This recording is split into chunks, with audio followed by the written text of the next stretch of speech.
बच्चू कडू आणि अधिकारात वाद काय हा नवीन विषय नाही। गाव पातळीवरून ते मंत्रालयापर्यंत टप्पा या वादाने गाठला आहे। वेळप्रसंगी त्यांनी अधिकाऱ्यांच्या कानशिला देखील लगावली आहे। छत्रपती संभाजीनगर येथे दौऱ्यावर असताना त्यांनी चक्क अधिकाऱ्याच्या कानशिलात लगावली। दिव्यांगांना दिलेले वाहन खराब असल्याने बच्चू कडू यांचे चांगलेच संताप झाले होते। त्यांनी अधिकाऱ्यांना तेथेच कानशिलात लगावली। छत्रपती संभाजीनगरच्या गेस्ट हाऊसमध्ये हा सर्व प्रकार घडला। बच्चू कडू यांनी अधिकाऱ्यांना कानशिलात लगावल्याचा प्रकार कॅमेऱ्यात कैद झाला आहे। बच्चू कडू वादात अडकल्याची ही काही पहिली वेळ नाही।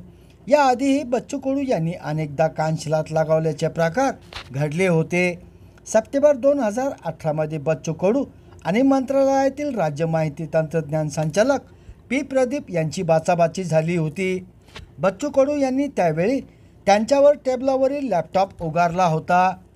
मिळालेल्या माहितीनुसार दिव्यांगांना निकृष्ट दर्जाचे ई-रिक्षा वाटप करणाऱ्या कंत्राटदार कंपनीच्या प्रतिनिधीवर बच्चू कडू चांगले संतापले होते। याविषयी विचारणा करताना त्यांचा पारा चढला आणि त्यांनी थेट त्या प्रतिनिधीवर हात उगारला। दिव्यांग वित्त महामंडळाकडून मागील महिन्यात झालेल्या ई-रिक्षा अतिशय निकृष्ट दर्जाच्या वाटप करण्यात आल्या। या ई-रिक्षाच्या अपघात व नियंत्रण गेल्याच्या तसेच बॅटरी खराब झाल्याच्या अनेक तक्रारी आल्या। याकरिता दिव्यांग वित्त महामंडळाचे अधिकारी व कंत्राटदार कंपनीस संभाजीनगर येथे लाभार्थी सक्षम रिक्षाची चाचणी घेण्यात आली। जर तुला काहीच माहिती नाही तर इथे कशाला आला असा सवाल बच्चू कडू यांनी केला आणि त्यांनी यावेळेस उपस्थित सरकारी अधिकाऱ्यांनाही झापले। जवळपास 500 रिक्षांचे वाटप करण्यात आले। पैकी 250 ते 300 रिक्षा खराब असल्याने बच्चू कडू चांगले संतापले होते। कानशिलात लगावलेला अधिकारी नाही तर कंपनीचा कर्मचारी होता असे बच्चू कडू म्हणाले।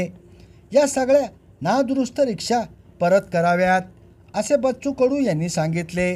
दरम्यान राज्य सरकार याबाबत चौकशी करेल असे दिव्यांग विभागाचे अधिकाऱ्यांनी म्हटले आहे। संभाजीनगर समाचार न्यूज चॅनलसाठी सुनील टाक।